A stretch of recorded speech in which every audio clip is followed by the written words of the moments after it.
Alright, let's go ahead and begin week 3. Today we're going to talk about the U.S. Constitution. But before I go ahead and start on this slideshow, I want to go ahead and just clarify a few things. I've been getting a lot of questions about due dates and discussion boards and when you're supposed to post those. So I just want to go ahead and address that real quickly. The due dates for the discussion board are the Sunday after I post the video. So I'll try to post these videos on Monday, Tuesday at the absolute latest, and then you have until Sunday to listen to this video lecture and then go ahead and post on the discussion board. I know a lot of people like to do their homework on the weekends, and maybe during the weekends you have more time to watch YouTube videos, so I'll go ahead and make the due dates for the discussion board on Sunday. However, for the extra credit due dates, please consult your course schedule. Most of those are due the Friday of that week, so you have all week to go ahead and look at the extra credit opportunities. Also, feel free, with the extra credit opportunities, feel free to work ahead of schedule. And you can work on, next week's extra credit this week if you want to go that far ahead and you want to do that research and so forth. So just a short answer is that most extra credit assignments are due the Friday of that week, and then discussion boards are due on Sunday so that you have time to listen to the video lecture and stuff and really think about your discussion boards on Sunday. That being said, I would really encourage you to post a discussion board early in the week, and that way you can go ahead and also participate and respond to your classmates' answers as well. I will be giving extra credit for those that really do respond to the discussion boards. So be sure to, be active on the discussion boards and participate in class discussion, and you definitely will be rewarded for that in terms of extra credit. One last thing with extra credit is that I do not have a column in the gradebook. How I work with extra credit is that I add it to the next test. All the extra credit that you accumulate during Unit 1 will be added to your Unit 1 exam, and then all the extra credit that you accumulate during Unit 2 will be added to the Unit 2 exam. So hopefully that makes a little bit of sense. Once again, if you have any questions about due dates, extra credit, anything like that, assignments otherwise, please use the help discussion board, send me an email. I also gave you my phone number and my Skype ID, so any way you want to get a hold of me, feel free to do so, and I'll be sure to address your questions as thoroughly as possible. But I had so many questions on that, I just wanted to address everyone in kind of a mass response with this video lecture. So let's go ahead and talk about the Constitution. What we're going to do today is we're going to talk about the Constitution, but we're also going to talk about, we're going to start with a little bit of history. We're going to talk about the precursors to the Constitution, and then we're also going to talk about each of the components of the Constitution afterwards. So let's go ahead and begin with the founding of the Constitution. Now, a lot of people like to think of our U.S. Constitution, we hold it in high esteem, but really we need to realize that the Constitution is not just unique to the United States. There's many constitutions out there in the world, and I provided this link here for constitutions of the world, and your extra credit assignment, I believe, is to actually look at these constitutions and submit a 1 to 2 page report on that. So if you're wondering about what country you want to write about, go ahead and click this link, Constitutions of the World, and try to find something try to find a country maybe that you'd be interested in writing about for your extra credit. Now, let's go ahead and define what a constitution is before we get into the actual Constitution of the United States. This definition will definitely be on your test, so be sure to memorize it. The first definition that I give is Constitution is just an authoritative text that sets out the principles, authorities, and rights that are established by the government. So, what principles are we going to follow, what authorities do we grant the government, and what rights do citizens have from the government that are granted to them by the government within this text. It's usually a text, whether it's written out or otherwise, that establishes these principles, authorities, and rights for the government and its citizens. The definition 2 here that I have, it's one that I really do like. It's very simple. It's just Constitution is a written charter that sets forth the limits on government. So constitutions are really put in place so that they can clearly define what powers the government has and does not have, and most of these are limits on power. You can think of our Bill of Rights. It puts limits on the power of government, that it can't impede on our freedom of speech and right to bear arms and legal search and seizures and so forth. So many constitutions have limits, or set out the limits that are placed on government. Remember, going back to our definition of politics, Definition of politics from Harold Laswell is who gets what, when, and where. Well, most constitutions set limits on who gets to do what, to whom, and how, which is very similar to the definition that Harold Laswell gave us in the very first week. Constitutions, they work differently for different countries. Not just democracies have constitutions, all countries really have constitutions, even dictatorships and even tyrannical and very authoritative sorts of governments. They all have constitutions. So be sure to check out these constitutions of the world, and be sure to do an extra credit report if you do have the time. I do have a little side note here. The United Kingdom. Is very distinct because of its unwritten constitution. The United Kingdom actually doesn't have a written constitution like we do here in the United States. Really, the constitution, quote unquote, of the United Kingdom really just kind of evolved from various court and parliamentary procedures and other political actions. So basically, anything that the Parliament passes or that the courts pass basically just kind of goes into law, and it's structured in the fact that like all different sorts of government institutions follow those rules and laws that are passed by the courts and Parliament.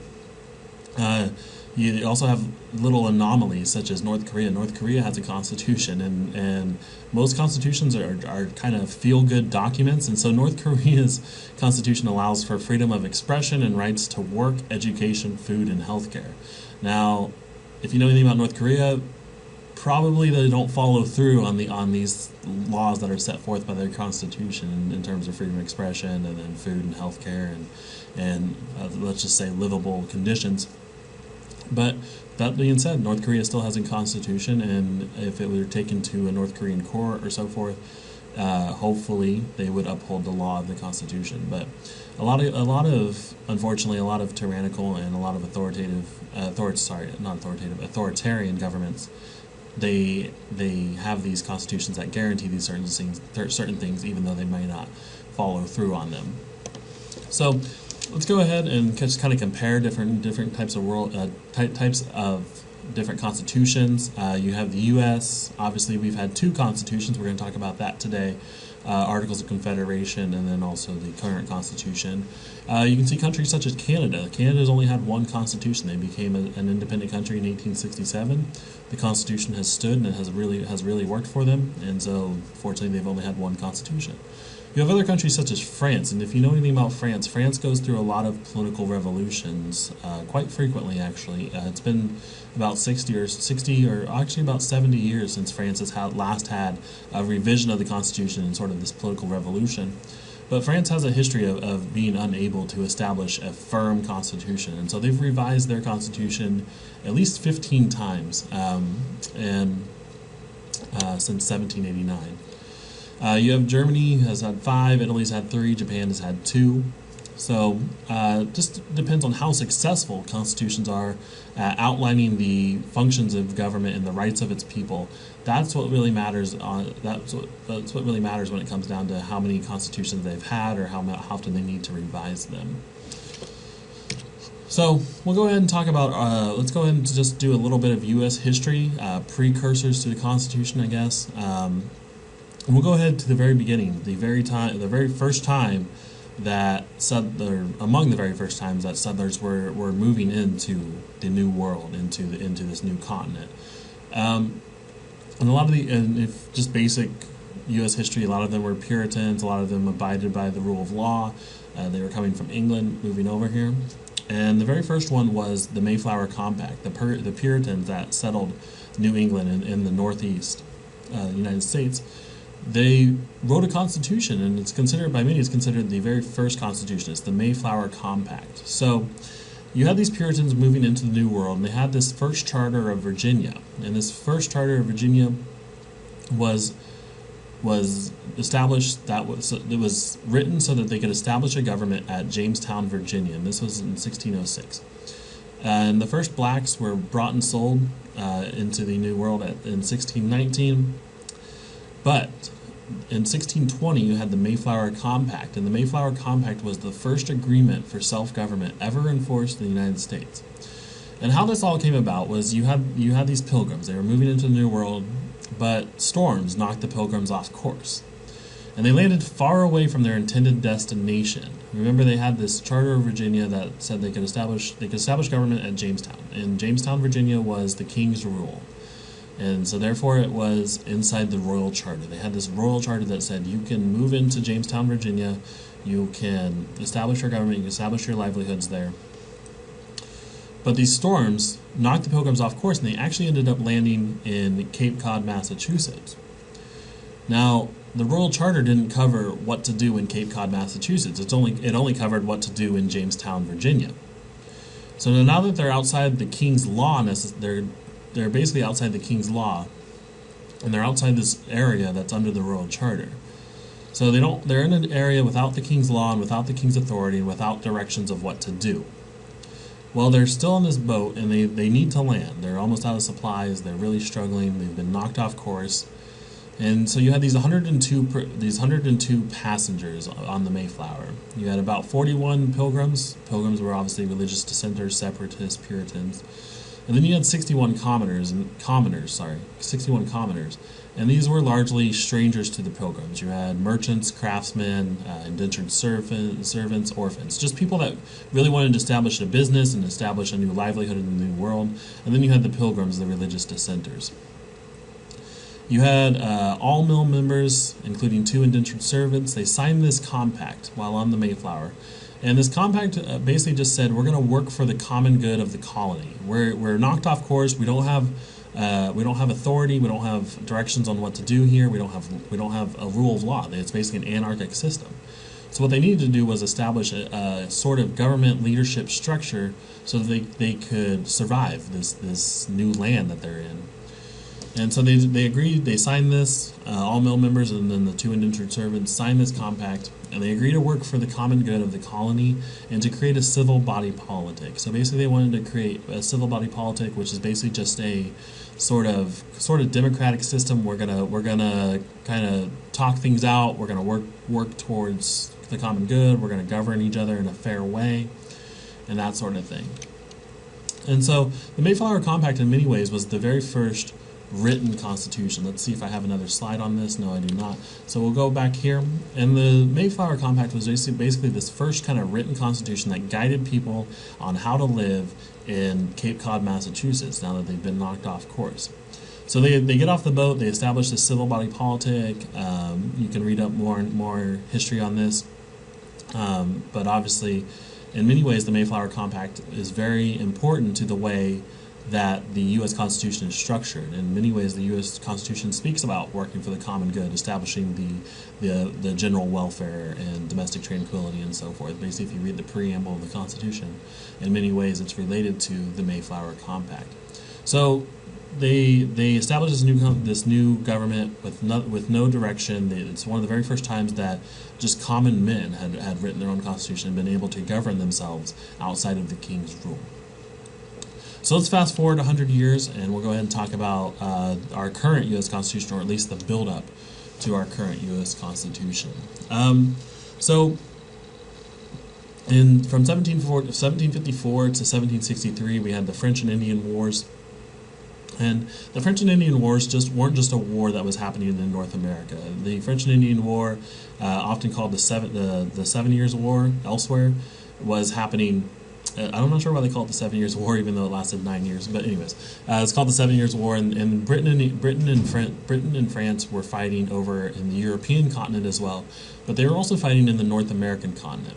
And Britain and France were fighting elsewhere. They were fighting pretty much across the globe. Let's just put it that way. They were fighting across the globe, and they had this series of campaigns in North America between England and France, and Britain needed a way to pay for these wars, and so Britain taxed its subjects, and the easiest target was to tax the colonies. The colonies had a large amount of people. They had allegiance to Britain at the time, and they had a large amount of wealth. The New World had been very generous to the colonists over here. So Britain looked at that and said, well, that's an easy source of tax revenue. We can tax these colonists, we can generate revenue, and we can fund our wars. So you had these colonists being taxed, but meanwhile, while they're being taxed, they're also being attacked or harassed by the Indians or the Native Americans. So you had these frontier people that were harassed by the Indians and aided by the French and defended themselves. They were defending themselves outside of help, or they didn't have any help from the British soldiers or the British Army. So these frontier people were being harassed by Indians, helping themselves, defending themselves without British help, and yet they're still paying taxes to Britain. And they're supposedly paying taxes to Britain so that Britain can defend them. Well, they're being taxed, they're not being helped, and so they're feeling very, very independent, actually, and this creates a feeling of independence from Britain. And the very first strains of independence sentiment came out of the French and Indian War. Hey, we're being attacked, and we're being taxed, and we're supposedly paying taxes so you'll help us, but that's just not happening. So they're feeling very independent from Britain, and they're also, meanwhile, they're not being represented in Parliament, and this is where the first kind of sayings, no taxation without representation, that was a response to British taxes. So three things here. We're being taxed so that you'll defend us. Second of all, we're not being defended, and we're having to defend ourselves. And then three, you're not giving us any representation in Parliament. And so these three things kind of create these sentiments of independence. And so the colonists start talking about being independent from Britain. But Britain responds by putting even more taxes on the colonists. So you have the Sugar Acts of 1764, and required colonial merchants to pay a tax on sugar. Then you had the Stamp Act. The Stamp Act required British revenue stamps to be affixed to all legal and printed documents. And think about that. Almost everything we have today is printed in some sort of fashion. So you had newspapers, you had legal documents. You even had books being taxed. And so they're being taxed for their sugar, and they're being taxed for stamps on all legal documents. Meanwhile, they're still not having any representation, and they just finished fighting a war for Great Britain so that they don't get run over by the French and Native Americans. So this creates sentiments of independence, and it leads to mass demonstrations. Now, these mass demonstrations were largely successful, these forms of protest, and it was repealed by the British Parliament. Unfortunately, you still had a lot of political strife going on, and then years later, Great Britain enforced the Tea Act, and this taxed all tea. And so this leads to the Boston Tea Party, and you can read a lot more on the Boston Tea Party just if you want to look on Wikipedia and anything. But you had Samuel Adams and the Sons of Liberty, and the Sons of Liberty were kind of this radical independence group. They were really fighting, they really pushed for or advocated for liberty or independence from Great Britain.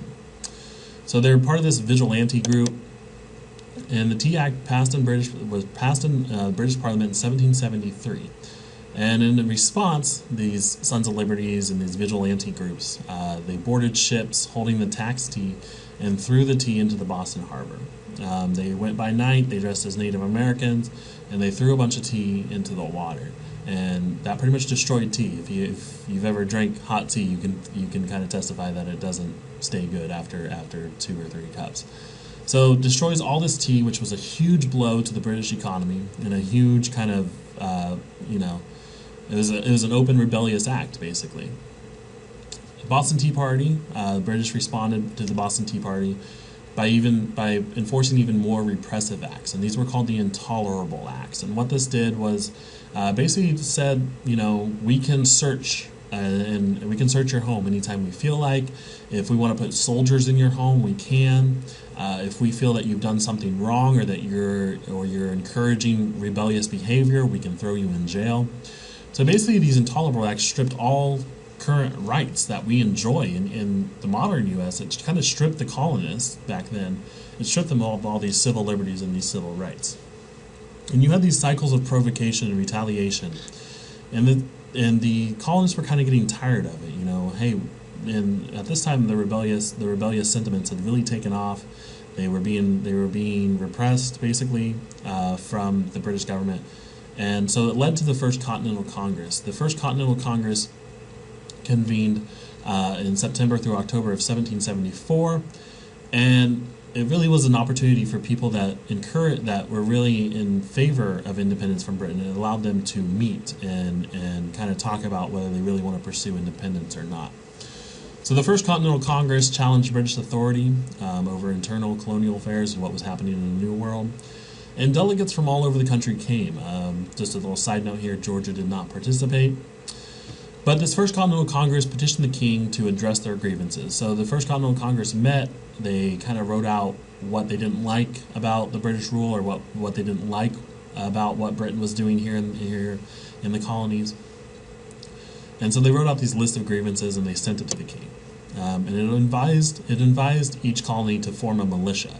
They knew that this wasn't going to be very popular with King George. And they knew that King George would probably be really mad and maybe encourage even further enforcement of the Intolerable Acts. So they sent their grievances to the king, and in the meanwhile they said, we got to wait for the response from King George, but let's be prepared and form a militia. Well, they were correct. The Great Britain really did not like this. King George did not really like this, and the British attempt to take military weapons in response to their petition. So Great Britain's trying to take these military weapons, and the colonists take up arms themselves. The colonists fight at Lexington. Unfortunately, this was not very successful for the colonists and their militias. The colonists withdrew, and the British marched to Concord, where another battle ensued. So Great Britain responds by trying to take colonist weapons. Colonists take up arms, fight back at Lexington.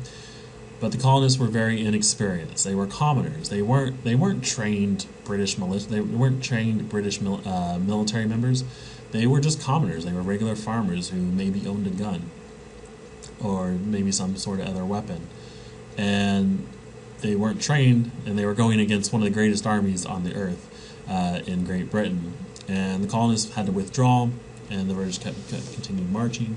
And the fact that Britain tried to take their weapons, once again, even though it repressed the colonists, it really stirred up even more rebellious sentiment, and that led to the Second Continental Congress. So after these battles, Lexington and Concord, the Second Continental Congress convenes, and now it assumes the role of a revolutionary government. It's full-blown revolution. The colonists do not like what Great Britain is doing to them, and they form a revolutionary government.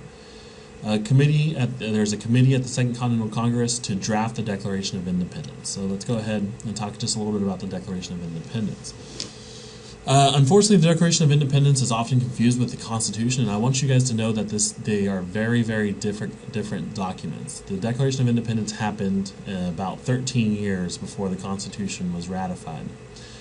Also, I just wanted to put a little side note in here. Also, the Declaration of Independence was the one that I was looking for in terms of Magna Carta Clause 61, last week's discussion board.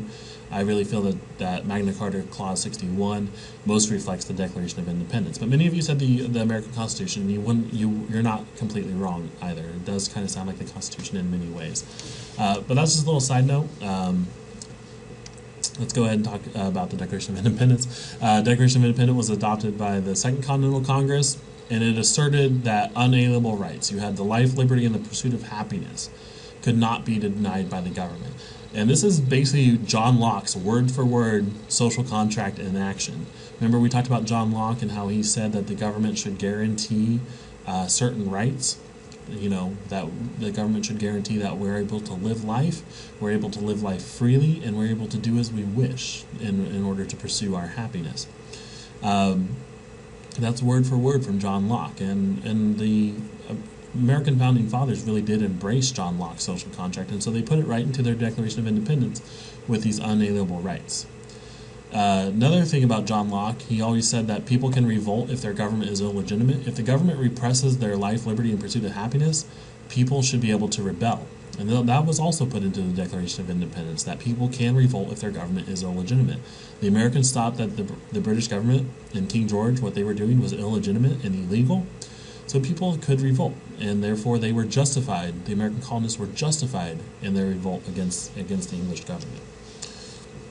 The Declaration of Independence, the committee that wrote the Declaration of Independence consisted of Thomas Jefferson, Ben Franklin, Roger Sherman, and Robert Livingston. Now, Thomas Jefferson was the one that actually wrote it and authored it, but these four men shared ideas. And it's also notable that Robert Livingston was assigned to write the Declaration of Independence, but the birth of his son was happening at the same time. So he needed to go back to New York and see the birth of his son and be there for his wife. And so now Thomas Jefferson is the one that is credited with authoring it. But it's kind of funny to think that if Robert Livingston had stayed in Philadelphia and hadn't had to go back to New York, he would be the one that we'd be talking about today and not Thomas Jefferson. But Thomas Jefferson, it served him well. He was young, he was a brilliant politician, and he really wrote eloquently, and he wrote the Declaration of Independence. Going back to the Declaration of Independence, though, it was a colonist response to the taxation and the justification for severing ties with the British. And now, like I said today, Thomas Jefferson is considered the father of the Declaration. Sorry, going back to that, hit the wrong key. If you have an opportunity to read the Declaration of Independence, I would definitely encourage it. It's one of the first documents that talks about the founding of the United States. It's the very first time the United States is mentioned. And it talks about when people need to rebel against a very oppressive government. And so it's a very, very important historical document. And it's definitely a precursor to the Constitution. So, America, just kind of going forward here, America declares its independence. And now that they've declared their independence, they need to establish a constitution. And the very first constitution that we had, America's first written constitution, was the Articles of Confederation and Perpetual Union. Now keep in mind, we're fighting the American Revolution right at this time, during this time. But now that we've declared independence, we can go ahead and establish our own constitution and fight the war on the side.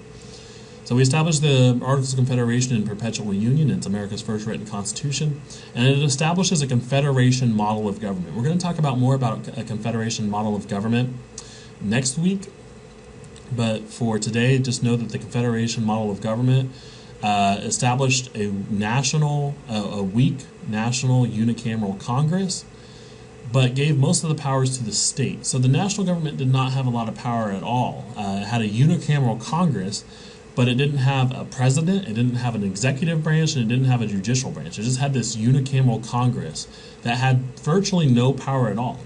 Instead, it said, let's look at all these colonies, all these states, and let's give them all the power. So state government had full power of execution of laws, and it limited the powers of the central government. Like I said, there was no executive or judicial branch. Each state retained its sovereignty, and it issued its own currency and engaged in economic discrimination with tariffs. So let's go ahead and break that down just a little bit. Each state retained its sovereignty. That means that each state had full power to oversee and do as it wished, as long as it didn't interfere with other states' powers. So whatever happened in Georgia, the Georgian government could oversee. Whatever happened in New York, the New York government could oversee. New York couldn't tell Georgia what to do. Georgia could not tell New York what to do. So each state retained its own sovereignty, and within its own borders, it could make whatever rules it wanted. Second of all, it issued its own currency. So there was a Georgian currency, there was a Virginian currency, there was a New York currency, and so on and so forth. There was a Massachusetts currency. And so each state had its own currency. Now, you can imagine how difficult this was, because while you're trying to fight Great Britain with a united front, you can't even move state to state without having to deal with exchange rates of currency. Every time you went from Georgia to another state, or every time you went from New York to another state, you had to exchange your currency, and you had to abide by the exchange rates. Really, it just kind of created this economic pandemonium where every state was trying to, float its dollar and establish its own currency and establish an agreeable exchange rate and things like that. So really, there was just like economic pandemonium. We had all these things going on with the currency, and trying to float your own economy based on your currency is very, very difficult. And we'll go ahead and talk about that later on in this semester. And then it also engaged in economic discrimination with tariffs. You wanted to make your domestic product look better. So tariffs are a tax on another nation's goods. So going back to my example of Georgia and New York, when Georgia imported New York products, they would place a huge tax on that, so that way the Georgian product would look better. So these tariffs basically tried to make every state's products look good and make other states' products look bad, and tried to really boost its own domestic economy, its own state economy with these tariffs. So you had a lot of economic, like I said, just economic pandemonium, economic discrimination, economic turmoil, and really the Articles of Confederation did not establish a stable economic system. Also, going back to the issue of state versus national government, less than 10% of states paid taxes to support the national government. So the national government, not only was it very weak in its powers, it only had a unicameral Congress, one Congress. It also didn't have any money flowing in from the states. Less than 10% of states paid taxes to support the national government. So very financially, the national government was struggling. Formally speaking, it was very limited. And so the national government, this new United States, did not have any money, and all the powers were vested within the states. Now you can see how this was very, very difficult and very, very discouraging. Let's say discouraging to the new United States. You had these private investors; they loaned money to try to keep the country afloat, but really that money did not help in the fact that states weren't paying their taxes, and states taxed other states. So you had all these states fighting with one another, and meanwhile they're trying to fight a revolutionary war against Great Britain. And so the Articles of Confederation and Perpetual Union were largely unsuccessful. I want you guys to go ahead for your discussion board question that you'll see later on in this video lecture. Go ahead and research a little bit about the Articles of Confederation and tell me why they were so unsuccessful. Alright, so the Articles of Confederation were largely unsuccessful. You had states discriminating against states bickering with one another, and the national government had no power at all to try to unify the states. And so you had this Annapolis Convention. This happened in 1786, and this was a meeting at George Washington's home. George Washington had just won the Revolutionary War. He was very, very popular. Everyone liked him. And so he was kind of this guy that could unify everyone together. And he invited all these people to his home at Mount Vernon to discuss the problems within the states. Now, states, like I said, were discriminating against each other and bickering with one another. And so to try to get them to meet at a common place was still very difficult. You didn't want people from rival states showing up and then, continuing on with their problems. So you only had 5 of the 13 states that attended. Unfortunately, the 5 states that did attend, they did agree to send delegates to Philadelphia. These were kind of the states that did actually get along. And as you can kind of tell here, they were many northern states. You had New York, New Jersey, Pennsylvania, Delaware, and Virginia. Originally, the hope was that this Annapolis Convention could reform the Articles of Confederation, but it was kind of clear that a new document was needed. So this Annapolis Convention was trying to get everyone together to reform the Articles of Confederation, but this really just showed how unsuccessful the Articles of Confederation were, and it became clear that a new document was needed. Furthering the problem was Shays' Rebellion. Shays' Rebellion happened in 1787, so we're still under the Articles of Confederation, and you have Daniel Shays. Daniel Shays is a former Army captain. Not only that, he's a farmer as well. I believe he's in Massachusetts, or at least upstate New York. Anyways, you have Daniel Shays. He's a former Army captain. He's also a farmer, and he gets these farmers together. Remember, the economy is just disastrous right now. It's in shambles, and the farmers were probably the ones that suffered the most. So he's a farmer. He leads this farmers' rebellion against the state of Massachusetts. I guess there it is. Sorry, Massachusetts. I didn't read far enough. But he's a farmer in Massachusetts, and he leads this farmers' rebellion against the state of Massachusetts. He got 1,500 citizens together, and 1,500 people back then were quite a large amount of people. And you have these 1,500 citizens, and they tried to seize the federal arsenals to get weapons and prevent bank foreclosure on their farms. Remember, like I said, the economy is in shambles. Farmers are suffering. The banks want to foreclose on their farms, but they rebel and say, no, you cannot. And what we're going to do is we're going to go to the federal arsenals to get weapons and then march on the banks. Well, this kind of just showed how weak the states were. You had the state government. The state government captured the mob eventually by collecting money to raise a volunteer army. The state was so weak economically that it didn't even have its own army, its own militia. What it had to do was collect money from private citizens, raise a volunteer army just to stop this march on federal arsenals and this march on the bank. You had these 1,500 angry farmers who were going to march in, seize banks, seize money, basically maybe even overthrow the government. And the state government has no militia to fight back, and so they need to collect money to raise the volunteer army. Really, what this did was it really highlighted the need for federal control because the central government was helpless. The central government, who owned these federal arsenals, the national government owned the federal arsenals, couldn't defend itself. The common man could easily overthrow the federal government and then overthrow the state government and then overthrow the private economy. So Shays' Rebellion really highlighted the need for federal control because the central government was helpless, couldn't fight back against this army of 1,500 farmers. And so all this kind of really, the news gets out and all the states realize that, hey, we actually maybe need to establish a better system of government. If states are helpless, the federal government is helpless, and we can be this easily overthrown, we really need to rethink the way that we're governing, and we really need to rethink our government. Shays escaped and he's pardoned in 1788. He was obviously imprisoned for leading a rebellion against the government. But fortunately he was pardoned in 1788. He died of dysentery just a few months later, actually, which is kind of an odd historical side note. But all of this really led to calls for a constitutional convention, where you need to rethink the way we're doing things. And so you have the Constitutional Convention. And this happened from May to September of 1788. So delegates convened to revise the Articles of Confederation following Shays' Rebellion, and they convened in Philadelphia. And they wanted to address the fundamental flaws of the Articles and to create legitimate and effective government. Obviously, the state governments, the Articles of Confederation, weren't working. The state governments were helpless. The federal government was helpless. So we need to create a legitimate and effective government. Then they also wanted to promote commerce and protect property. Like I said, the economy was in shambles. It was in turmoil. And so we need to find a way to promote commerce, and we also need to protect property.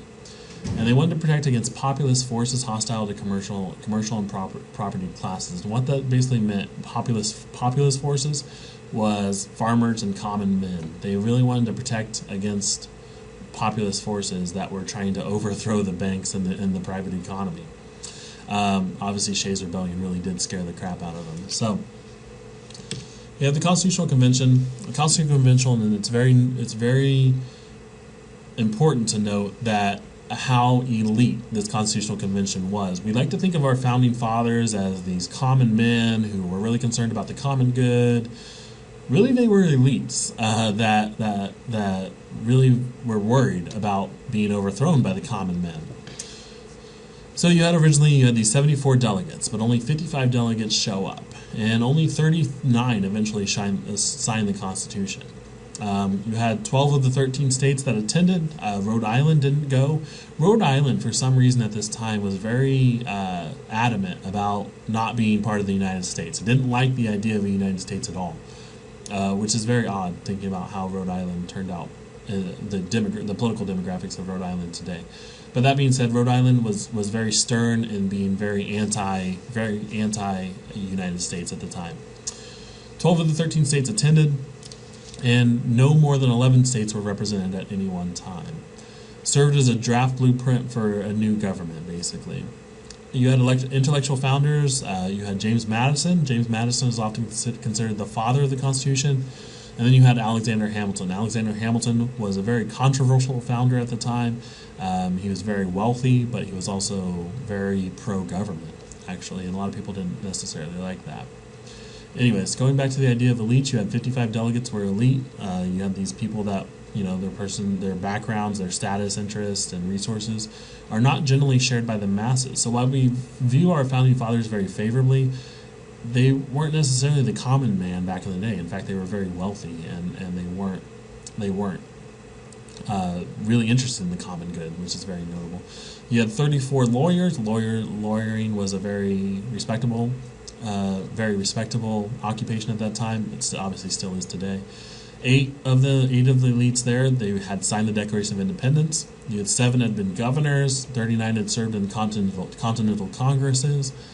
1/3 had served in the Continental Army, and a half were college grads. Being a college grad at that time was very rare, and so the fact that half of them were college grads is very noteworthy. So these elites definitely played a role in the forming of the United States Constitution. So at this Constitutional Convention, the things that they really talked about, these kind of five bullet points here. They wanted popular sovereignty, but they wanted to avoid mob rule. So they wanted people to participate in the selection of leaders, but they wanted limits to prevent too much democracy. They were actually worried about too much democracy. They were worried about, what if the common man, what if the masses of people have these crazy ideas, and what if those crazy ideas come into place? What if those crazy ideas hurt us as the elites? They want more taxes on the elites. We can't have that. We do want the people to participate, but we don't want to give them too much. We don't want to give them too much democracy. So it's very interesting that while they were interested in equality and liberty and those sorts of great ideas, they weren't interested in giving them to everybody, and that's very important to note. The elites also wanted limited government. The founding fathers really wanted a limited government. They wanted limits on what the federal and state government could do, and both levels of government should follow the laws. So they wanted to establish a government, but they were too worried about, what if we give the government too much power? If we give the government too much power, we just end up with what we had with King George in Great Britain. We just fought against a government that had too much power. This new government cannot have too much power. And so they placed these limits on the federal and state governments, and they outlined the Constitution so that both levels of government had to follow the laws. They also believed in a separation of power. They wanted division of authority, and this was under Article 1, Article 2, and Article 3. We're going to talk about each of those individually here in just a little bit. But they divided up the power of these governments so that each branch had unique responsibilities. They didn't want to give too much power to the legislature, they didn't want to give too much power to the executive, or they didn't want to give too much power to the judiciary either. They were especially concerned about the executive and the legislature, hence they are Article 1 and Article 2. They're the very first thing they addressed in the Constitution. They were particularly worried about too much power in the executive because, once again, they just came from King George, who was an executive, who was a king that had way too much power and could rule his people absolutely. They also wanted a system of checks and balances. Like I said, they wanted to divide up the power, but they also wanted to make sure that each branch of government was given limited authority to prevent one branch of government from gaining too much power. So if you divide up the power between three people, you can make sure that one branch of government doesn't have too much power, because one of the other two will check the power of the other branch. This will play out better in other slides here in the future. And then you also have the idea of federalism, and next week's lecture is going to be all about federalism, actually. Federalism is just the idea that federal and state government have a unique role within the federal power, federal and state government have a unique role with federal power remaining limited and residual power reserved to the states. So the federal government and the state governments, they each had different responsibilities, they each had different powers, and they could limit each other. So the federal government could rule over the state governments in certain ways, and then the state governments, if they agreed on something, they could go to the federal government and say, hey, you can't do that. So federal and state governments have a very unique role. They each have unique powers as well, and they play off each other, and they make the system work. Like I said, next week's lecture is going to be all about federalism, so we'll get into that in way more detail in the future.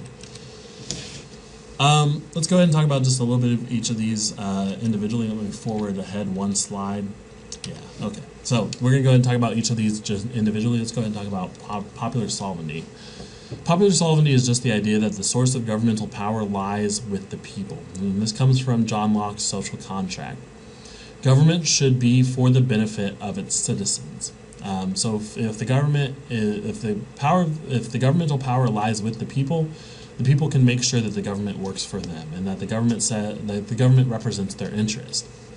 However, if the government does not represent their interest and it exercises too much power upon its people instead of the other way around, the government becomes illegitimate, and it should be dissolved by the people. Once again, the people can rebel against its government. Examples in the U.S. Constitution, well, for example, the members of the U.S. House are chosen by the people of each state. States used to be able to select their own senators, but now people directly vote for their senators. So this is just the idea that people that are in government are elected by its people, and therefore the source of government power lies with the people. You also have the Electoral College. You have this winner-take-all system. Each state voted on who that state wanted as president. Who the state elects as president should represent the overall view of the people in that state. So people are voting for these sorts of things. Anything that deals with voting generally deals with popular sovereignty. Then you have Madison and the fear of faction. Madison wrote the Federalist paper. He wrote some of the Federalist Papers, but his most famous one was Federalist Papers 10, and he warns against faction. And he had this, once again, he had this concern that there was too much democracy. Going back a few slides, remember, leaders really wanted to give this popular sovereignty, but they wanted to limit the people from having too much democracy. And Madison had the concern that too much democracy could undermine government authority. There was this fear that populist forces could lead to mob rule. I already kind of talked about this. And there's this recognition that the states could break away based on their passions, individual preferences that might not be for the common good. So remember, if we give them too much democracy, then people are going to come up with these crazy ideas and tell the elites what to do and dissolve the government if they can. So really, you had Madison write about this fear of faction in Federalist Paper 10. If you ever go more into political science or you take more government classes, you'll definitely have to read about Federalist Papers and definitely Federalist 10. But I won't go too much into it today. I've kind of already talked about each of these bullet points. All right, so at the Constitutional... my bad. All right, so at the Constitutional Convention, you had these two factions emerge, and it was this argument at the Constitutional Convention about how do we represent the states? How do we represent, or what should be the representational makeup in Congress? And so I really care that you know this for your test, what the Great Compromise was, at least. So you had these two ideas, and you had the Virginia Plan and you had the New Jersey Plan. The Virginia Plan called for state representation in the national legislature based on population. Now, Virginia, at this time, was one of the largest states. It had one of the largest populations. So obviously Virginia really wants representation to be based on population. More population means more representation. Well, New Jersey, on the other hand, was a small state. And New Jersey said, regardless of how big your state is, we should have equal state representation in the national legislature, regardless of your population. So Virginia wants representation based on population because it's a big state, it has more people, and therefore it can be one of the biggest states in Congress and maybe pass through a few laws that it really, really wants. New Jersey is really worried about Virginia taking over the Congress, so New Jersey says, no, regardless of your population, we should have equal representation. Now, the Great Compromise is also sometimes called the Connecticut Compromise. And the Connecticut Compromise basically said, hey, both of you, let's come up with a plan for a bicameral Congress. And what that means is that you have two chambers of Congress, or two chambers in the legislative branch. And today this has come out as the U.S. House and the U.S. Senate. So you have this bicameral Congress where you have the U.S. House. And the U.S. House is based upon population size. The bigger your state, the more representation you're going to have in Congress, and this was basically the Virginia plan. And then you have the U.S. Senate. The U.S. Senate was basically New Jersey's plan, where regardless of your population, you have equal representation. And so that's why today, in the U.S. Senate, every state has 2 Senate members. There's 2 Senate members per state. Texas, even though it's a big state, only has 2 Senate members, and then smaller states such as Rhode Island or less populated states such as Wyoming or Montana, they still have 2 senators in the U.S. Senate. So you have the Virginia plan play out as the U.S. House, you have the New Jersey plan play out in the U.S. Senate, and this is all because of the Connecticut Compromise. The Connecticut Compromise, or the Great Compromise, established these 2 chambers of Congress. So I really care that you know that there will be at least 3 questions on your test about this, that the Virginia plan called for representation based on population, New Jersey plan called for equal representation regardless of population, and then the Connecticut Compromise said, hey, let's merge those 2 into a bicameral Congress. You also had the issue of slavery come up at the Continental Congress, and forwarding 100 years into the Civil War, North versus South, it's very interesting to note that the North versus South divide still existed at the very founding of our Constitution, and they just kind of let the question be for future generations to sort out. So there was this idea, going back to the Virginia plan, that representation is based off population. Well, if slaves aren't counted as a full person, how do we count them for issues of representation? And so this question of slavery, whether we should allow slavery to continue, and then how do we count the slaves for purposes of representation in the U.S. House, both of these questions were addressed at the at the Constitutional Convention. You have the conflict between the North. North traditionally has been non-slave-holding states, and the South, slave-holding states. The delegates from each of these two kind of factions, the North and the South, were dealing with the question of whether we should allow slavery and then how should we count them. And it created a temporary settlement on the North-South rivalry and secured national unity.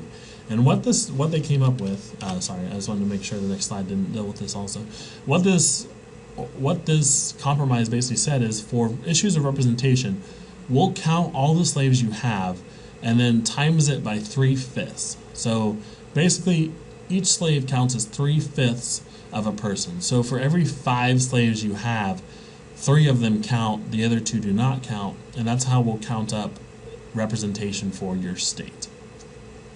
So the two great compromises at the National Convention were the Great Compromise, going back one slide, the Great Compromise, which established a bicameral Congress for issues of representation, and then the 3/5 Compromise, which dealt with the issue of slavery. We'll allow the South to continue being slave-holding states or allow slavery in the South, as long as you count them for 3/5 of a person. Now this was good for the North because at least 3/5 was more than half. It wasn't a full person like the North would have liked, but at least it was 3/5. And the South also liked it because at least it's not a whole person. So it's at least a majority, but it's not a full. Very, very controversial, obviously, and this ultimately led about 100 years later to the Civil War, when we finally settled the debate over slavery. So let's go ahead and talk a little bit about checks and balances. So we deal with representation, we deal with how to count slaves, and now we need to start thinking about each branch of government, and we need to think about how each branch of government relates to one another. Remember, they wanted to divide the powers between different branches of government. They didn't want one branch of government becoming too strong. And so checks and balances is just the idea, I do care that you know this for your test, checks and balances is just the idea that each branch of government has a certain number of checks it can use to ensure the other branches of government do not become too powerful. System requires powers are shared, are shared for certain areas of authority. I don't know why shared on is in there. System requires powers are shared for certain areas of authority. The example here would be the president can veto legislation, the president negotiates treaties, but the Senate ratifies treaties. So we'll see this play out in the next slide. So this is basically how the separation of powers is divided within the government. We have the legislative branch, we have the executive branch, and the judicial branch, and each of these are addressed within the Constitution. So they looked at the legislative branch first in Article 1, and they said the legislative branch, well, they should pass federal laws, they should control the federal appropriations, and what I mean by that is everything to do with money or revenue or taxation. All of that originates in the legislative branch, specifically the U.S. House. The legislative branch also approves treaties and presidential appointments, regulates interstate commerce, establishes the lower court system. The executive branch was dealt with in Article 2. Our executive branch is responsible for enforcing laws. Commander-in-Chief of the Armed Forces makes foreign treaties, proposes laws, appoints Supreme Court justices and federal court judges, and pardons those convicted in a federal court. So that's the responsibilities given to the executive branch. And then they looked at the judicial branch. They didn't think about the judicial branch until much later in Article 3. But the judicial branch, it reviews lower court decisions, decides constitutionality of laws, and decides cases involving disputes between states. So these are each powers given to these respective branches of government. But you're going to see in the next slide, and you can kind of see a little bit on this slide, how these branches of government interact with one another.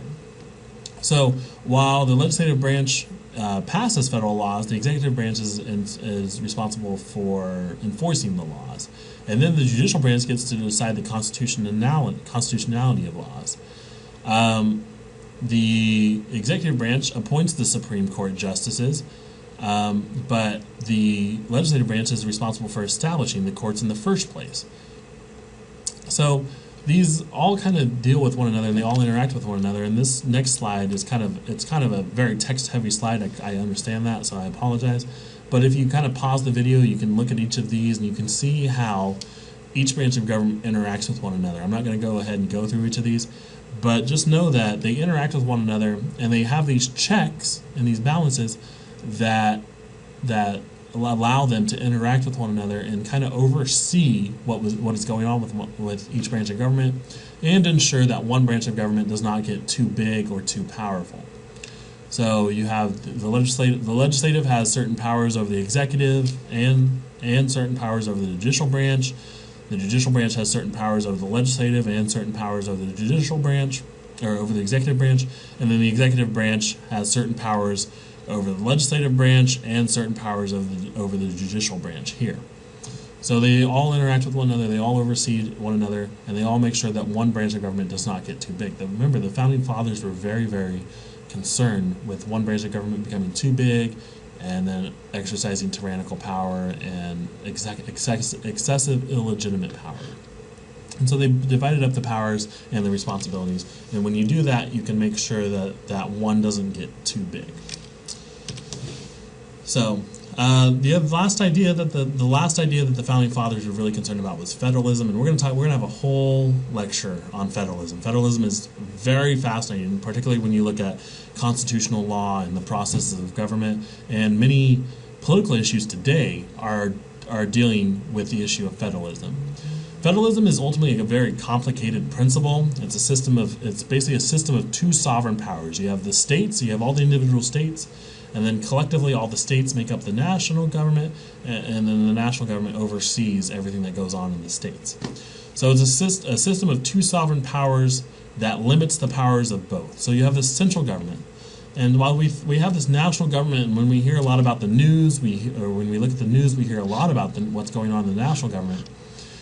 It's worthy to note that state governments still have a lot of its own reserved powers. So you have the central government. Central government does not control all the power, even though we hear a lot about it. Central government does have a lot of power, but does not have all the power. You have these state, counties, and local governments. They have powers that are reserved to them. So the state, counties, and local governments carry out responsibilities different than the central government. Division of powers does overlap a little bit, particularly with certain issues, and this can create conflicts. We're going to talk about a lot of conflicts that are happening between the federal government and the federal government and the state governments right now. There's a lot of issues about the education curriculum. You've heard a lot about the Common Core curriculum, whether the national government can enforce a Common Core to make sure that all schools within the nation are observing the same school curriculum. You can maybe think about another issue such as marijuana legalization, where you have state laws that have legalized marijuana, but at the federal level, the marijuana still remains illegal. So you have these states that have legalized it that are inherently contradicting the federal law of illegal cannabis use. So really, you just have these powers that overlap and these ideas that overlap, and it creates these conflicts. Within federalism, though, you have Article 4, which focuses on national unity, and it focuses on states treating others equally. And then you have Article 6 here, the Supremacy Clause, just reminds states that the federal government is strong. Like I said, we're going to have a full lecture on this, so if it's not making sense right now, don't worry about it. Just know that federalism is just this idea that the federal government has certain powers and the state government has certain powers. So we'll go ahead and talk about that next week. Now that we've gone into the ideas of the Founding Fathers and the concerns of the Founding Fathers and looked at those each individually, let's go ahead and talk about the Constitution itself. So the very first thing that the Founders wrote, well, they wrote the preamble, but then they delved into the mechanisms of government, and they really were really concerned, and they really wanted to get it over with dealing with the legislative branch. So they did that first. They did the legislative branch in Article 1. So Article 1 of the Constitution provides for a bicameral Congress. Remember going back to the Great Compromise or the Connecticut Compromise? They decided, instead of having just one House of Congress that was based on population, or just one House of Congress that was based on equal representation, they said, hey, let's have two chambers of Congress for the bicameral Congress. And the first one they established was the House of Representatives. And they said within Article 1 that the House of Representatives should be a body of representation based on the population size, or how big the state is. And they said that the House of Representatives should be directly elected by the people, for 2-year terms. Every House of Representative members has a 2-year term. So every 2 years, whether that be a presidential election or just a midterm election, we always elect the House of Representative members. Every 2 years, the House of Representative members have to run a campaign, a re-election campaign, or just a general campaign to get elected into the House of Representatives. And then they established the Senate. Originally, the Senate was appointed by state legislatures, so the state legislature of Texas and the state legislature of my home state, Kansas, or the state legislature of New York. All these state legislatures would meet, and then they would elect the Senate, someone to the Senate, or to represent them as a senator. That was the original idea within the Constitution. But in 1913, this process was changed by the 17th Amendment, and I guarantee there will be a question about that on your test. That in 1913, this process was changed by the 17th Amendment, and now voters can directly elect their senators. So now senators have to run campaigns and appeal to the people. It used to be senators just had to appeal to the state legislatures. Now they have to appeal to their constituents and to the people and to the citizens of their state, and that way they can be elected. Now they have six-year terms. So as soon as you're elected into the Senate, you have a 6-year term, and then in 6 years you're going to run again for re-election. That being said, senators are elected every 2 years. At least 1/3 of them are. 1/3 are elected every 2 years. So every year, or every 2 years, about 33 senators are up for re-election, or there's at least a Senate campaign, a Senate election. So 1/3 are elected this 2 years. So let's say 1/3 were elected in 2012. 1/3 were elected in 2014, and then 1/3 are going to be elected in 2016. And now those 2016 candidates, the last time they ran was in 2010. They had a 6-year term until 2016, and then those 1/3 were up for re-election again. So you had Senator Cornyn, Texas' Senator Cornyn. He was just elected in 2014, so he doesn't have to run again until 2020. So hopefully that all makes sense. Just know that the 17th Amendment changed it so senators are elected by its people, and that they're elected to 6-year terms. The legislative branch was given certain powers from Article 1. The express congressional powers include collecting taxes. The legislative branch is responsible for collecting taxes and also setting the tax policy. So it's very funny when you hear presidential candidates say, I'm going to lower taxes, or I'm going to raise taxes. The presidential candidates aren't the one responsible for that. In fact, the legislative branch is the only one responsible for collecting taxes, raising taxes, or lowering taxes. Also, the legislative branch is responsible for borrowing money, which is also very interesting. Now, the legislative branch, Congress, can borrow money from other nations, other countries, and they can also borrow from the states as well. So it's also very funny to me when you hear presidential candidates talk about, well, we need to lower the deficit, or we need to quit borrowing money from elsewhere. Well, while that's all good and it sounds very nice, the president is ultimately the one responsible, or the legislative branch is the one ultimately responsible for borrowing money and setting the budget. So presidential candidates really don't have any say over borrowing money, or they don't really have any say over collecting taxes, even though they like to talk about those sorts of things. The legislative branch also regulates commerce. We're going to go ahead and talk about that a lot more when we talk about Congress itself, but just know that they regulate commerce between the states. Congress is also supposed to be the one declaring war, even though they don't do that anymore. There's now a new process. It is written into the Constitution that Congress is the one that is supposed to declare war when wartime comes. Congress is in charge of maintaining the Army and the Navy, and they also have certain powers that go within the necessary and proper clause. We're going to go ahead and talk about that a lot more when we talk about the legislative branch in detail. All other powers that aren't expressly written in the Constitution are reserved to the states unless established as falling within the necessary or proper clause. So once again, that's kind of the idea of federalism, is that even though the Constitution outlines these powers and gives these powers to Congress, the states do have the power. The states have the power otherwise, unless it's necessary and proper. I know it doesn't make a whole lot of sense right now, but when we talk about federalism and we talk about the legislative branch, hopefully it'll make a lot more sense then.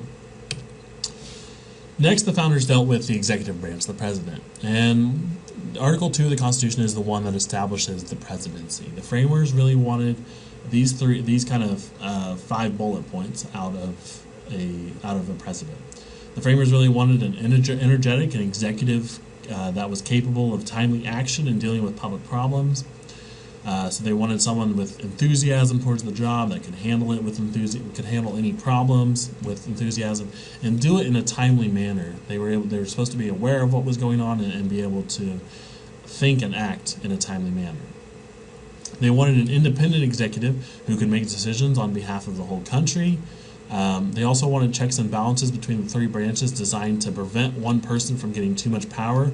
I've already said this before, but remember they were really worried about establishing a king. They were really worried about establishing another king and fighting another revolution, because the president is obviously, they knew it was going to be a very powerful position. They didn't want it to be too powerful. They also wanted the electoral college that was set up to prevent too much democracy.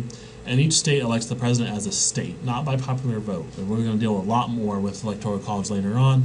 But they were really worried that the masses, remember, they're elites. They were really worried that the masses, the common man, weren't informed about the issues, weren't involved in politics. So if we gave them the right to vote, if we had too much democracy, they might make a stupid decision on who the president is. And so that's why they set up the electoral college. But all of this is outlined in Article 2. And we're going to talk about that, obviously, a lot more when we talk about the president later on in the semester. But these were basically the 5 things that the framers really wanted out of an executive, or out of the executive branch. The Article 2 establishes that the president should serve a 4-year term. It used to be that the president, before Franklin Delano Roosevelt, before FDR, that the president would serve two 4-year terms and then leave office. Well, then you had Franklin Delano Roosevelt. And Franklin Delano Roosevelt, FDR, looked at the Constitution and said, hey, there's nothing that says we can only serve 2 4-year terms. There's nothing that says, hey, we can only serve 8 years total as president. So FDR ran a total of 4 times, and he was elected to 4 4-year terms, and he was in office for about 14 years. He died in office, but I believe he was in office for about 14 years. Or forgive me, sorry, I'm trying to think. It was about 12 years. It was about 12 years, but he was elected 4 times. He was elected 4 times. So Article 2 says the president should serve 4-year terms, and then we put into place this 22nd Amendment that says that limits the president to only 2 terms in office, and if elevated as vice president, cannot have served more than 2 years as vice president.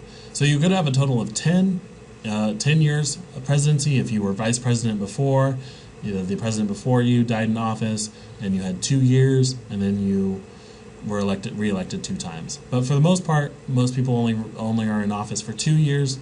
2 terms, 4-year terms, so 2 times 4 equals 8.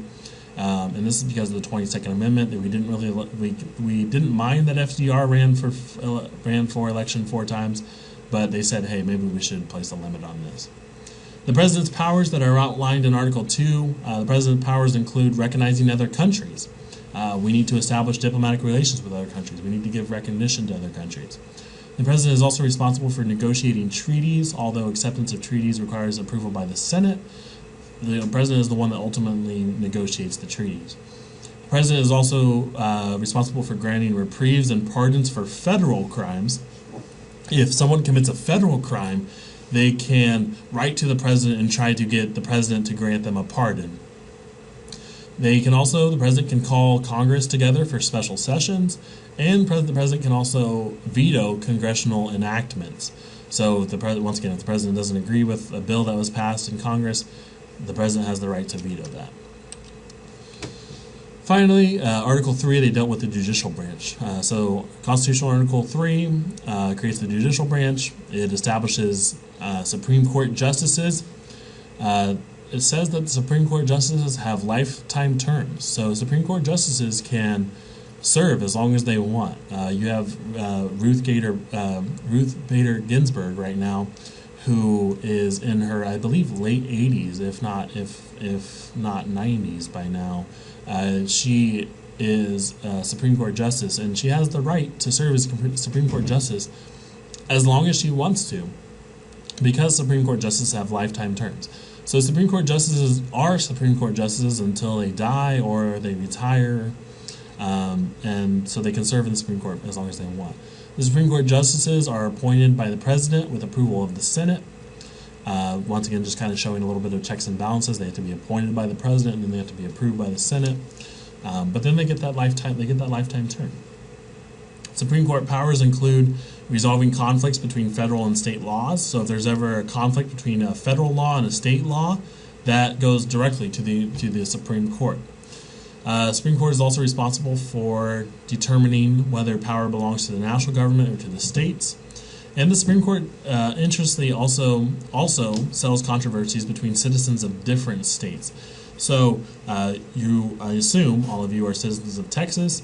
If you have a conflict with someone in Louisiana, that goes automatically to the Supreme Court because it's a conflict between a state and a state, or a citizen of one state and a citizen of another state. That goes, if anything is as across state borders, it goes directly to the Supreme Court. You have a lot of states that will get into certain controversies, and it goes directly to the United States. For example, Texas and Oklahoma obviously have a lot of controversies or a lot of conflicts over the Red River. The Red River is the natural river border between Oklahoma and Texas. Well, it sits right on the border and it defines the border. How do we decide who gets access to that water? So that would just be one example of that. A conflict between state versus state goes directly to the Supreme Court. Judicial review is not constitutionally expressed. We won't go into too much detail about what judicial review is. It's not constitutionally expressed in the Constitution, so there was a large controversy of whether the Supreme Court has the final say or not. Is basically that idea. I won't go too much into it. Judicial review is a very complicated concept, and definitely one that is not for an introductory government course. But if you do go further into studying government, you will definitely have to understand the idea of judicial review.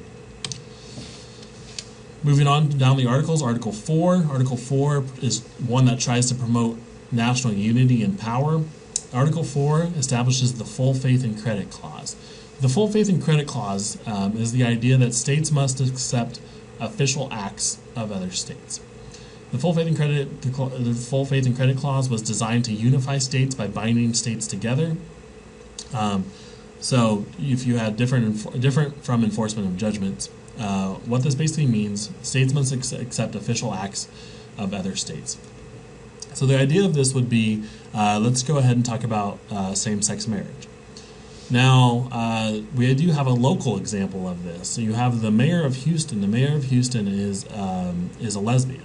And she went, I believe, to Vermont, I believe, one of the states that has same-sex marriages legalized, and she married her significant other. So legally, they sought a legal marriage in the state of, I'm going to go ahead and just say it was the state of Vermont. I do believe it was the state of Vermont. They sought out a legal marriage in the state of Vermont, but they moved back to Texas. Now, it was an official act. It was an official legal act in the state of Vermont. Now they live in Texas where same-sex marriage is illegal. Now, by the full faith and credit clause, because they did it legally, because they were in a state, it was an official act in the state of Vermont that was legal, Texas now has to recognize and must accept that official act when those citizens move into their state. So all same-sex couples that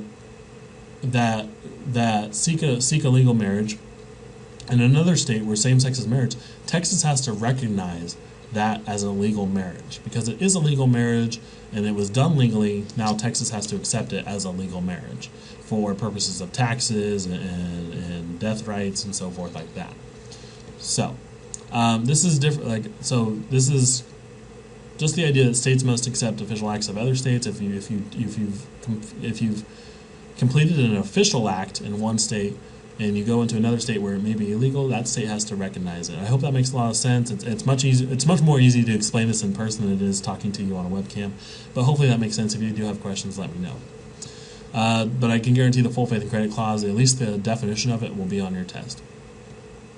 Now, full faith and credit clause is different from enforcement of judgments, and so what that means is that if you are tried in court in Kansas and you move to Texas, your legal status of your legal status of your crime in Texas may be different than your legal status of your crime in Kansas. To enforce, must go to state where the controversy arises. So just know that in judgments from courts are different than official acts. Raises issues about differences between states, and I already gave you the example of gay marriage. You can read through the bottom half of the slide there if you want to. But most recently in the 2012 election, we had 4 states that voted on same-sex marriage in November of 2002. So when I was first teaching this class, this was very prevalent. But same-sex marriage is certainly a hot-button issue, and it's a hot topic right now. It's a growing social movement.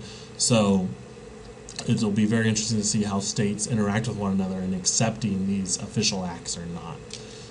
It's probably the best example of because people are very mobile, and while they may get a legal marriage in one state, as soon as they move to another state, they need to recognize that that marriage is still legally valid, even though they have moved from the state where they completed that act. Hopefully, hopefully that makes a lot of sense. It's much more easy to explain this in person than it is through a webcam. But moving on. Article 4 also establishes the Privileges and Immunity Clause. So citizens of State A are guaranteed privileges and immunities given to citizens of State B.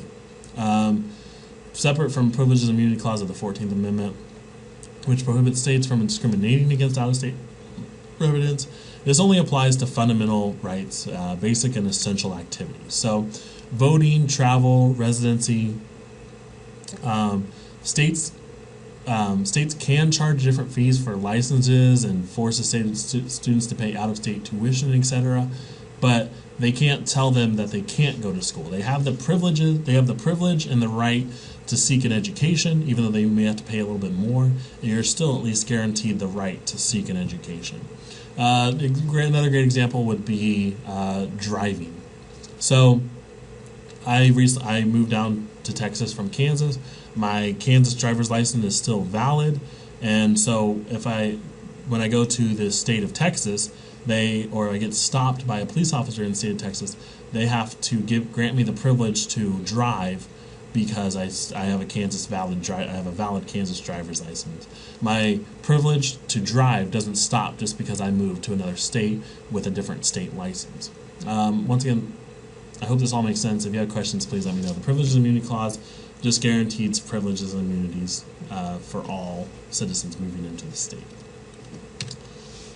All right, Article 6. We're going to go ahead and talk about Article 5 in just a little bit later. But Article 6 it basically deals with the idea of federalism, that national laws are the supreme law of the land.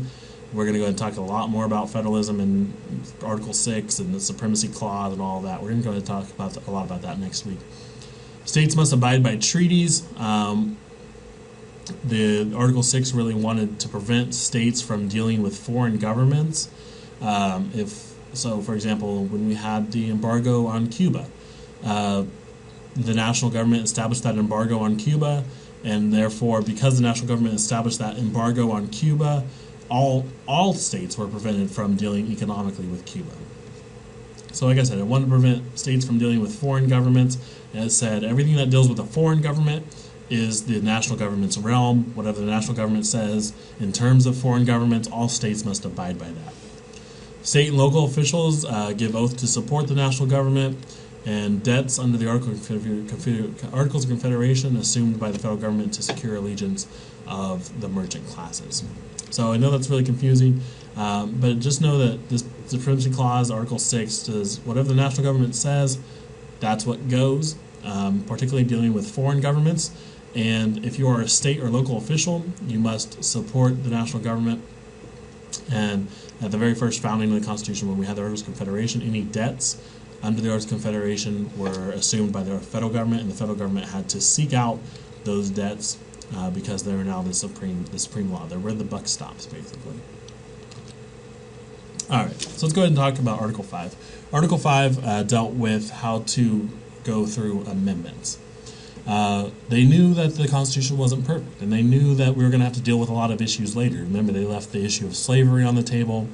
They left the issue of voting rights, who could vote, who couldn't vote. They left the issue of how long a president could run, basically. They left a lot of issues on the table. They knew that the Constitution was not going to be perfect in any way.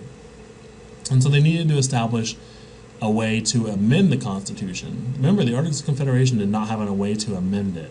It did have so they needed to revise the entire document. Well, under this, they said, let's find a way to allow an amendment. That way, whatever we left out, we're not perfect. We'll let the citizens of the future find a way to amend this Constitution.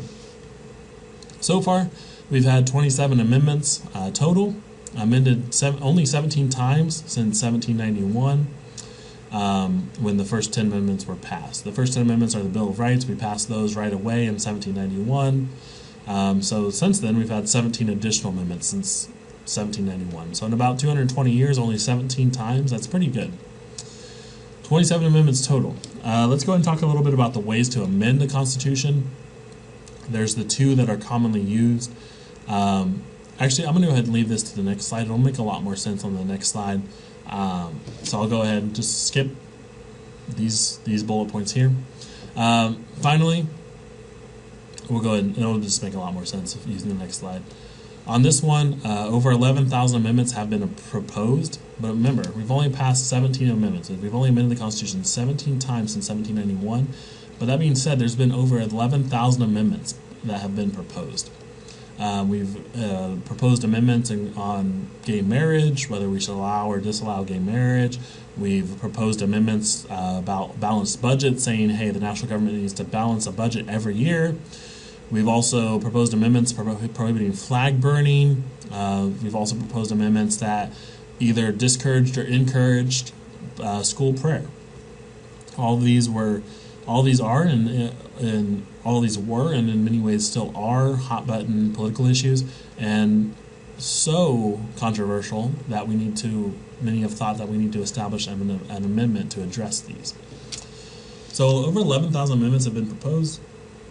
Only 17 have passed. And that'll show you really how difficult it is to pass an amendment. And so let's go ahead and talk about how to pass an amendment. There's 4 different ways. And there's 2 different stages. So let's think about this left column here as stage 1. And let's think about this right column here as stage 2. First, to propose an amendment, and then you need to ratify an amendment. So here with the proposal of amendments, you have either option A or option B. And option A for the proposal of amendment is you get an amendment proposed to the House and the Senate. And it passes, the House and the Senate will vote on this amendment, and it'll pass in the House and the Senate by each by a 2/3 vote. So both the House has to pass it by a 2/3 vote, and the Senate has to pass it by a 2/3 vote.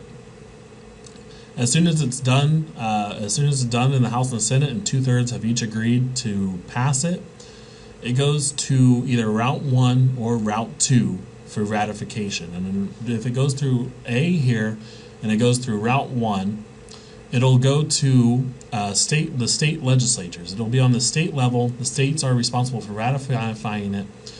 And it'll go Route 1 here to option C, where it's acceptance by majority vote in the state legislatures of 3/4 of the states. So 3/4 of the states, which comes out to approximately 38 states, have to vote on it, and it has to pass in 38 state legislatures by a majority vote. So really what that's trying to say is that it really needs to have a lot of support. 38 states need to agree on it, and a majority of those 38 states have to agree on it. And so a lot of people actually have to vote yes on this amendment. I'm not sure the exact number by any means, but that is a lot of people. To have 38 state legislatures each pass it by a majority, a lot of people have to agree with it. So that's why amendments have to be very important and very unanimous almost in their public opinion to pass. Let's go ahead and follow Route 2 though. Remember, it's already passed by the House and the Senate, each by a 2/3 vote, and it'll go down this way, and it'll go ahead and be accepted by constitutional conventions called for the purpose in 3/4 of the states. So once again, you have these states, and they'll call a constitutional convention together. This may be certain important people within the state, or certain elites, or certain very people with political influence, or whatever. Whoever. is called to these conventions will meet. They'll meet at this Constitutional Convention, and they'll agree to accept this amendment that is proposed, that has been sent to them by the House and the Senate. So option A follows Route 1 and Route 2. But then you have option B here. This is also for the proposal of amendment. So option B here is passage in a national convention called by Congress in response to petitions by 2/3 of the states. So you have these states, and they see this problem on the national level, and a huge growing political movement is happening basically. And they'll send out these petitions, and they'll get regular citizens to sign these petitions. And as soon as they get enough signatures, these states will send a petition. Will send the petition to the Congress, or to the national government. They'll sign all these petitions. They'll send them to the national government, and then the national government will call a convention. And then as soon as it's passed in the national convention, then it follows Route 3 or Route 4, and it goes once again to the state legislatures or to the constitutional conventions within the states. So once again, these are all on national levels. It can originate within the state, or it can originate within the national government, but regardless, it has to be approved in the national government and then sent back to the states. So hopefully that makes a lot of sense. I know it's very confusing, but do note this little star here. Option B has never actually been employed. This method of proposal has never been employed. Thus, amendment routes 3 and 4 have never been attempted. So all amendments that we've passed so far have passed in the House and the Senate by 2/3 vote, and then sent to either the state legislatures or the state constitutional conventions. So far we've never done B. We've never gotten enough petitions. We've never had this huge social political movement that was present in all the states. We've always done option A, where we've just let the House and the Senate kind of deal with it, and then we ratify it here in the states. So hopefully that makes a little bit of sense. If you get confused, just kind of follow the little routes and see how it plays out. I know I'm probably not the greatest at explaining this. Once again, this is kind of the sort of thing that makes more sense when you explain it in person rather than online. But hopefully this makes sense, and you can maybe pause the video and follow Route 1 and Route 2 and see how amendments are ratified or proposed and then ratified. So let's go ahead and look at the amendments themselves. Which were chosen? Why is it that we've had 11,000 amendments proposed, but only 27 approved, and only 17 since 1791? Well, really it's the fact that there are certain conditions underlying successful amendments. For one, let's look at the Bill of Rights, the very first amendments passed. The Bill of Rights was a structural effort to give clearer restrictions to government. The Bill of Rights basically is 10 amendments that say, government, you can't do this. You can't impede on our right to do this. So, for example, the First Amendment said that the government could not establish an official religion, or it couldn't impede on our right to pursue which religion we choose. Article 4 says government cannot search our homes. Article 8 says that our government cannot inflict cruel and unusual punishment. So the Bill of Rights was really a structural effort to give clear restrictions to government, telling the government in very clear, plain terms what it can't do against its citizens. That was basically the Bill of Rights. Other amendments enhanced democracy with expansion of political equality and voting rights, such as the 14th Amendment guaranteed voting rights to all men. Article 19, or Amendment 19, gave all voting rights to women. So you had a lot of amendments that enhanced democracy and expanded who could participate in this democracy. Most amendments exemplify constitutionalism because they're about the structure of government and sovereignty. A lot of the amendments deal with how the government is structured and how it functions. So 25 of the existing amendments are concerned with the structure or the composition of government. What the government can and can't do and how it is structured. So 25 of those deal with that. The two that probably don't are the Prohibition amendments, the one that made alcohol illegal, and then it was repealed many years later, that said, hey, we can't enforce this, and alcohol actually is legal. But the amendments always, to be an successful amendment, it really has to speak to the core of democracy, the core of voting rights and political equality and those sorts of things. The ones that don't deal necessarily with political equality or liberty or political values are the ones that usually don't pass. The ones that deal with current political issues, such as same-sex marriage and things like that, they don't really tend to pass as amendments because they don't deal with political values per se.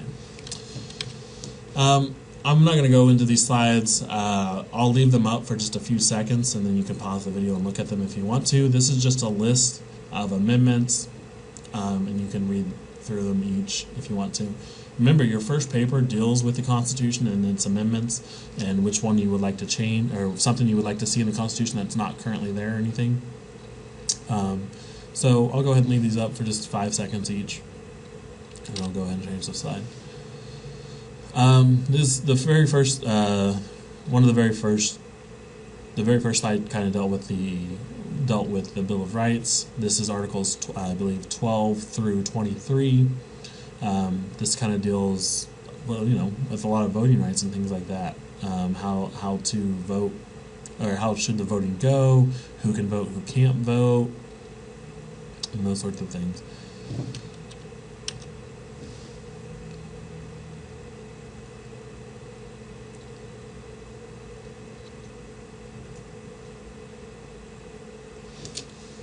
Just trying to read through these myself here. Really just not much here. The last one here, Amendment 27, was adopted in 1992. It's very interesting that it was proposed in 1789, did not get adopted until 1992. So this was an amendment that was out there for almost 2 centuries, 204 years before it was adopted. We're going to go ahead and talk. We're going to talk a lot about Article 27 when we talk about Congress and how Congress cannot raise its own salary. It's a very interesting amendment for sure. So hopefully you've had some opportunities to pause the video maybe and look through each of these. Remember, your first paper deals with the Constitution and what you disagree with in the Constitution and how you would change it. So these would be some very good slides to have on hand when you consider writing your first paper. All right, so let's go ahead and wrap this up here with Article 7. So they wrote Articles 1 through 6. They outlined everything they wanted to outline. Now we need to get this thing ratified. So the Articles of Confederation did not allow for an amendment process. So because we couldn't amend the Articles of Confederation, we had to write this entire new document. We wrote the entire new document called the U.S. Constitution.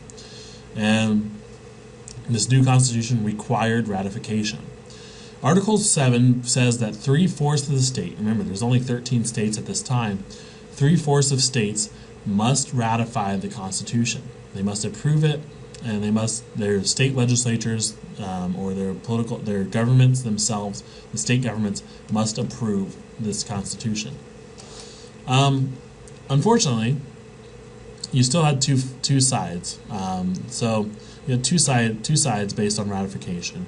You had the Federalists. The Federalists really liked the new Constitution. They really liked it. It established a strong federal government, and it outlined what the federal government could do. So the Federalists, once again, because they favored a strong federal government, they supported the constitutions. And then you have the Anti-Federalists. The Anti-Federalists, they favored strong state governments. They kind of still clung to this idea of the Articles of Confederation. They still liked the fact that the Articles of Confederation gave a lot of powers to the states, and our Anti-Federalists, being wary of the federal government, said, I don't really like this new Constitution, let's stick with the Articles of Confederation. So Anti-Federalists tended to oppose the American Constitution. Well, so this was a battle. We've drafted this new Constitution. We've discussed a lot of things. We've met for 5 months now. Let's try to get this thing ratified. Others were not so sure. And they said, hey, let's not ratify this thing yet. Let's think about it for just a little bit longer. So you had this fight between the Federalists and the Anti-Federalists. And in many ways, this was a fight between two new political parties. One that favored the new Constitution, one that opposed it. So Federalists and Anti-Federalists both go on the trail. They both go on the campaign trail from state to state, and they went to Georgia and said, hey, Georgia, you need to ratify this thing. Hey, Massachusetts, you need to ratify this thing. The Anti-Federalists were doing the same thing. They were on the campaign trail saying, no, They went to each state and said, no, do not approve this new Constitution. So the Federalist and Anti-Federalist debate ultimately results in this. You have the Federalist Papers. We talked a little bit about the Federalist Papers just a little bit earlier. But the Federalist Papers were written by the Federalists. Obviously, they're called Federalist Papers. They were written by Alexander Hamilton, James Madison, and John Jay, supporting the ratification of the Constitution. I believe there's over 50 Federalist Papers out there, and each of these were very supportive of the new Constitution. And what they were basically these papers that were written, and they were published in newspapers. And newspaper reading was very popular at that time, given the new invention of the printing press. And so as they wrote these newspapers articles and had them published in newspapers, people read these things, and kind of garnered some support for ratification of the Constitution. You had the Anti-Federalists who responded to the Federalist Papers by also writing some essays and some works and some papers and books. You had the works such as of Robert Yates. He wrote Brutus. And Brutus was a document that was very critical of the new Constitution and said, hey, let's not ratify this thing. It's giving too much power to the federal government and not enough power to the states.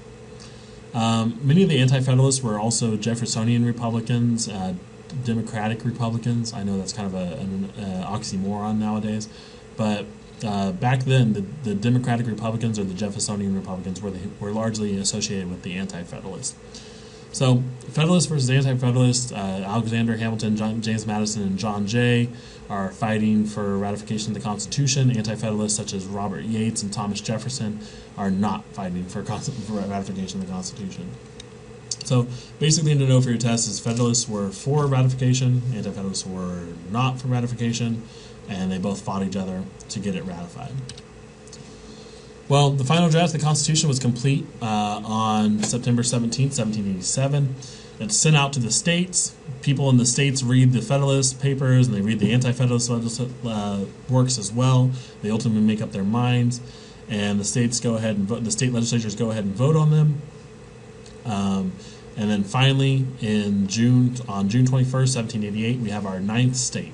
Our ninth state finally ratifies the Constitution, and the Constitution goes into effect. The government starts its wheels turning. We hold our first election for president and for the legislative branch and for pretty much all elections at that time. And so we finally approved. That's when the Constitution is finally approved. Luckily, all of that happened within the first year. It took less than a year for 9 states to ratify it and for the Constitution to go into effect. Some states are still lingering. You have states such as Rhode Island. Rhode Island is the last. Rhode Island is the last state. It's the 13th state. As soon as Rhode Island ratifies the Constitution, we have 13 of 13 states that have ratified the Constitution. And they ratified the Constitution on May 29th, 1790. And this is kind of odd because George Washington has already been elected. George Washington was elected in November of 1789. So Rhode Island is still kind of on its own, well, island for lack of a better term. Sorry, pun intended, I guess. Rhode Island is out there being its own state, while meanwhile the government processes had already started. The government had already kind of established itself in New York, and the president has already established himself. The Congress is probably already passing legislation at this time. Rhode Island's just kind of falling behind. But Rhode Island finally ratifies it in May 1790. All 13 states are on board. The legislature can go into effect and everything now. And so that's the story of the Constitution. We started with the Mayflower Compact way back when. Pilgrims needed to establish a government so that way they knew what to do in this new, unfounded land, all the way up until Rhode Island, and we start the government. We're going to go ahead and now we've kind of covered all the history of the government and all of the processes of the Constitution and things like that. We're going to go into each of these in more detail individually. We're going to go ahead and talk in the next few weeks about federalism, about the legislative branch, about the presidency and the executive branch, and we're going to talk about the judicial branch later on in the semester as well. But all of this is important to know because this is where the processes of government come from, and this is where everything really started. So let's go ahead and talk about your discussion board questions. Your discussion board questions for the week are: 1. What do you believe is the most important right that any constitution should guarantee? We talked about constitutions of the world and how a lot of constitutions of the world, they guarantee your right to your certain rights, whether that be the right to work or the right to freedom of expression, things like that. But what to you is the most important right that any constitution should guarantee? Does the current U.S. Constitution grant that right to you as a citizen? And I would consider looking at all current amendments before answering. I know a lot of you are probably going to say freedom of speech and yada yada yada. That's completely fine. That's very important, and I understand that. But let's try to think a little bit more outside the box. Think a little bit more outside the box in terms of what is really important to you that you believe that the government should guarantee to you. So that's your first question. Your second question is: conduct a Google search on proposed amendments to the Constitution. Like I said, there's been over 11,000 proposed amendments to the Constitution.